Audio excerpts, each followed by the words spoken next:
চিকিৎসার জন্য ভারতের বিকল্প খুঁজে পেলেন বাংলাদেশিরা, দলে দলে যাচ্ছেন সেই দেশে। জানিয়ে দিব, আটলান্টিতে দ্রুত বাংলাদেশি যুবতীকে গ্রেপ্তার করেছে বিস্ফোরক তথ্য হেফাজতের নির্দেশ দিলেন আদালত। জানিয়ে দেব, নতুন করে ষড়যন্ত্র শুরু হয়েছে, ইউনূস সরকারকে নিশানা করে বললেন বিএনপির মহাসচিব। থাকছে বিস্তারিত। এবং সর্বশেষ জানিয়ে দেব, শেখ হাসিনাকে কওমি মাথা আখ্যা দিয়ে তসলিমা নাসরিন সমালোচনা করলেন। থাকছে বিস্তারিত। শুনছিলেন সংবাদ শিরোনাম, এবার থাকছে বিস্তারিত প্রতিবেদন। চিকিৎসার জন্য ভারতের বিকল্প খুঁজে পেলেন বাংলাদেশিরা, দলে দলে যাচ্ছেন সেই দেশে। এদিকে প্রতি বছর বহু বাংলাদেশি চিকিৎসার জন্য আসেন ভারতে।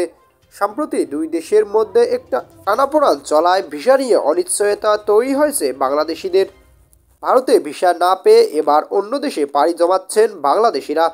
বাংলাদেশ উন্নত চিকিৎসা না থাকায় চিকিৎসার জন্য প্রয়োজনে এবার বিকল্প দেশের খোঁজ করছেন বাংলাদেশিরা।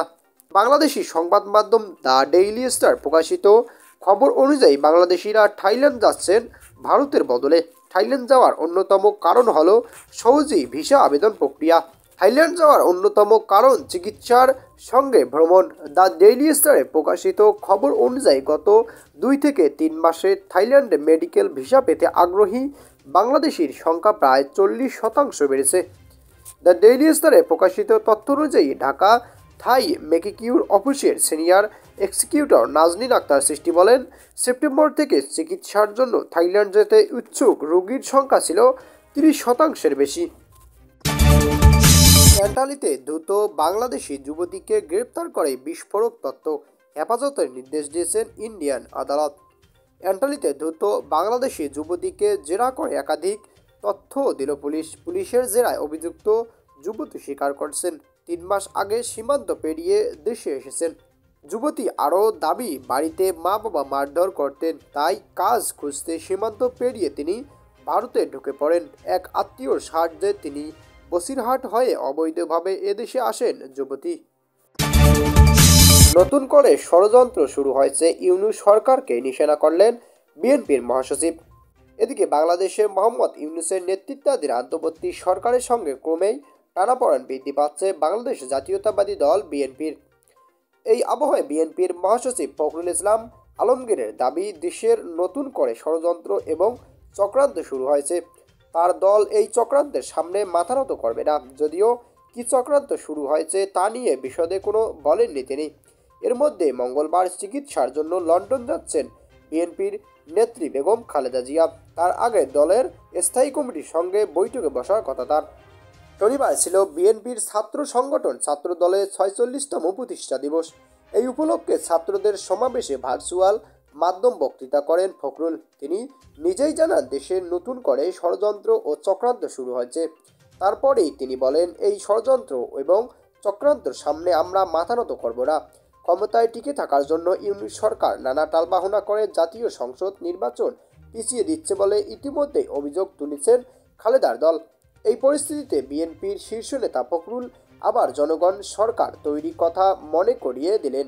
তিনি বলেন, সব জায়গায় বৈষম্য রয়েছে, দুর্নীতি হয়েছে, বৈষম্য এবং দুর্নীতি দূর করে জনগণের সরকার যাতে প্রতিষ্ঠা করতে পারি সেই লক্ষ্যে কাজ করব আমরা। এরপরেই তিনি বাংলাদেশ পূর্বতন আওয়ামী লীগ সরকারের এক হাত নিয়েছেন। 1975 সাল পর্যন্ত দেশের ক্ষমতা ছিল আওয়ামী লীগ। তারা এখনও দেশে লুটপাট, ষড়যন্ত্র, হত্যা, গুম করে ক্ষমতায় টিকিয়েছিল এবং তাদের দুঃশাসনে দেশের দুর্ভিক্ষ হয়েছিল। আওয়ামী লীগের বিরুদ্ধে গণতন্ত্র হত্যা এবং একদলীয় শাসন প্রতিষ্ঠা করার অভিযোগ করছেন ফখরুল। তার আরও দাবি, গত বছর বৈষম্য বিরোধী ছাত্র আন্দোলন আওয়ামী লীগ কয়েক হাজার ছাত্রছাত্রীকে হত্যা করছে। আওয়ামী লীগকে আক্রমণের পাশাপাশি দেশে নতুন করে ষড়যন্ত্র শুরু হয়েছে বলে ফখরুল এই মন্তব্য করছেন, তা তাৎপর্যপূর্ণ বলেই মনে করা হচ্ছে। শেখ হাসিনাকে কওমি মাথা আখ্যা দিয়ে তসলিমার সমালোচনা। এদিকে নির্বাসিত লেখিকা তসলিমা নাসরিন শেখ হাসিনার কড়া সমালোচনা করছেন। সাবেক প্রধানমন্ত্রীকে তিনি কওমি মাতা বলে আখ্যা দিয়েছেন। তিনি বলেন, শেখ হাসিনা অবাধে সাম্প্রদায়িকতা ছড়িয়েছেন, ধর্মান্ধতা ছড়িয়েছেন এবং তার সাম্প্রদায়িক ধর্মান্ধ সন্তানেরাই তাকে ঢাকা মসনদ থেকে উৎখাত করছেন। তিনি নিজের ফেসবুক আইডিতে এসব কথা লেখে নির্বাসিত ওই লেখিকা। তসলিমা লিখেছেন, শেখ মুজিবুর রহমানের কোনো একটা আদর্শ শেখ হাসিনা মানেননি। দেশজুড়ে তিনি তার পিতার ভাস্কর্য গড়িয়েছেন, কিন্তু তার পিতার গড়ে তোলা সংবিধান মানেননি। যে 4টা স্তম্ভের ওপর বাংলাদেশকে দাঁড় করাতে চেয়েছিলেন তার পিতা, তার কেউ উপেক্ষা না করলেও শেখ হাসিনা করছেন। বুদ্ধির মুক্তির জন্য যেসব প্রতিষ্ঠান বিখ্যাত ছিল সেসবকে ধর্মের অন্ধকার কূপ বানিয়ে ছেড়েছেন। তিনি বলেছেন, শেখ হাসিনা অবাধে সাম্প্রদায়িকতা ছড়িয়েছেন, ধর্মান্ধতা ছড়িয়েছেন এবং তার সাম্প্রদায়িক ধর্মান্ধ সন্তানাই তাকে ঢাকার মসনদ থেকে উৎখাত করছেন।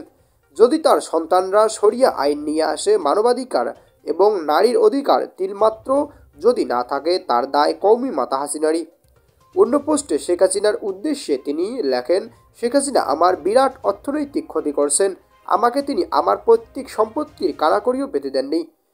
সম্পত্তি পেতে হলে আমাকে দেশে উপস্থিত থাকতে হবে অথবা দেশের কাউকে পাওয়ার অফ অ্যান্টনি দিতে হবে, যে আমার হয়ে সম্পত্তি বুঝে নেবে অথবা বিক্রি করবে। আমাকে যেহেতু শেখ হাসিনা দেশে ঢুকতে দেননি, আমি আমার বোনকে পাওয়ার অফ অ্যান্টনি দিয়েছিলাম।